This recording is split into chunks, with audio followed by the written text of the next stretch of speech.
హైదరాబాద్ గొప్ప చారిత్రక నగరంగా ప్రపంచవ్యాప్త గుర్తింపు కలిగి ఉంది.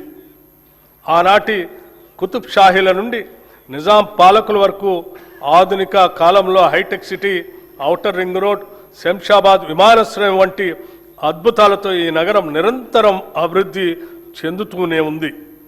నేడు గౌరవ ముఖ్యమంత్రి శ్రీ రేవంత్ రెడ్డి గారి దార్శనిక నాయకత్వంలో తెలంగాణ మరో చారిత్రాత్మక అడుగు వేస్తుంది. అదే 30,000 ఎకరాల్లో ఏర్పాటు చేసిన భారత్ ఫ్యూచర్ సిటీ.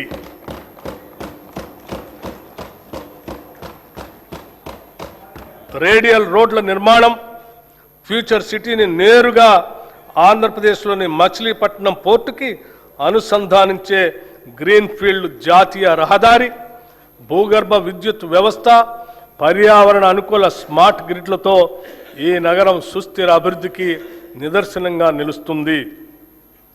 అంతర్జాతీయ ప్రమాణాలకు అనుగుణంగా నైపుణ్యం కలిగిన శ్రామిక శక్తిని తయారు చేయడం కోసం ఇక్కడ స్కిల్ యూనివర్సిటీని ఏర్పాటు చేశాం. ఈ ఫ్యూచర్ సిటీ నిర్మాణం పూర్తి చేసుకుంటే ఈ నగరం అంతర్జాతీయ నగరాల సరసన నిలిచి అంతర్జాతీయ పర్యాటక కేంద్రంగా మారుతుంది.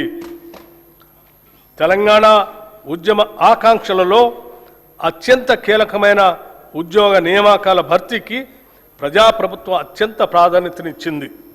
గత ప్రభుత్వం నిరుద్యోగుల జీవితాలతో చెలగాటం ఆడింది. టీజీపీఎస్సీ ద్వారా నిర్వహించే అత్యున్నతమైన గ్రూప్ 1, గ్రూప్ 2 పరీక్షలను సమర్థవంతంగా నిర్వహించలేక పరీక్షా పత్రాలు లీక్ కావడంతో రాజ్యాంగబద్ధ సంస్థ అయిన టీజీపీఎస్సీ నవ్వుల పాలైంది. గత ప్రభుత్వ నిర్లక్ష్యానికి ఎందరో నిరుద్యోగులు ప్రాణాలు కోల్పోయారు. ఈ ప్రభుత్వం అధికారంలోకి రాగానే యూపీఎస్సీ స్థాయిలో టీజీపీఎస్సీని పునర్వ్యవస్థీకరించి నిరుద్యోగుల ఆకాంక్షలను గుర్తించి ఇప్పటి వరకు 67,763 మంది నిరుద్యోగులకు నియామక పత్రాల్ని అందించడం జరిగింది. తెలంగాణ రాష్ట్రంలోని బడుగు బలహీన వర్గాలకు అండగా నిలిచేందుకు వీలుగా రాష్ట్రంలో సివిల్ సాధించే లక్ష్యంతో పోటీ పరీక్షలకు సన్నద్ధం అవుతున్న విద్యార్థులకు అండగా నిలిచేందుకు రాజీవ్ సివిల్స్ అభయహస్తం పథకాన్ని ప్రభుత్వం అమలు చేస్తుంది.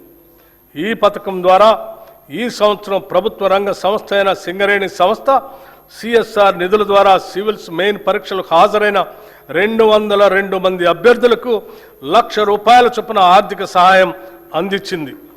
ఈ సహాయం అందుకున్న అభ్యర్థుల్లో 51 మంది ఇంటర్వ్యూలకు సెలెక్ట్ అయ్యారు. వారికి అదనంగా ₹1,00,000 ఆర్థిక సహాయాన్ని అందించాం. వారిలో 20 మంది యూపీఎస్సీ సివిల్ సర్వీసెస్ ఫలితాల్లో